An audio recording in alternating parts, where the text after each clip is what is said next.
සුබ දවසක් යාළුවෝ හැමෝටම. අද චෙස් රිපෙයාර් එකට ඇවිල්ලා තියෙන්නේ CD125 යතුරු පැදියක්. මේ ගැටලුව තමයි මේකේ පෝක් ඇද වෙලා තියෙනවා. ඒ වගේම කොලම් හැන්ඩල් එක.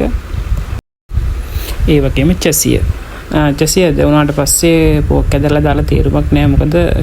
මොකද එහෙම වුණොත් එහෙම ෂොක් වෙනකොට මඩ් ගාඩ් එක සයිලන්සරේ වදින්න පුළුවන්. ගොඩක් ලං වෙලා තියෙන්නේ. ඉතින් අපි ඉස්සරහට බලමු කොහොමද අපි චැසිය රිපෙයාර් කරන්න කියලා. ඒ වගේම චැසිය කරහැරලා තියෙනවා. ඒක නිසා ඒක අනිවාර්යෙන් අදාරින්න ඕනේ.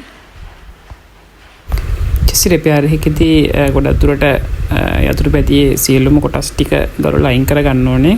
ඊට පස්සේ තමයි අපි ඊළඟ ප්‍රොසෙස් එකට යන්නේ.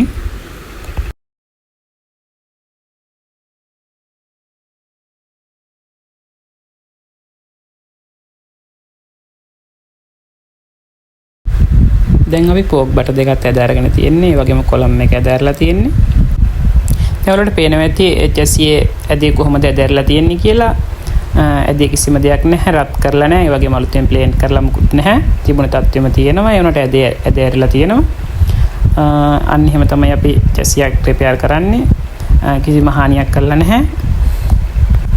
ඊට පස්සේ අපිට තියෙන්නේ ආයි ගලොප් කෑලි ටික assemble කරන්න.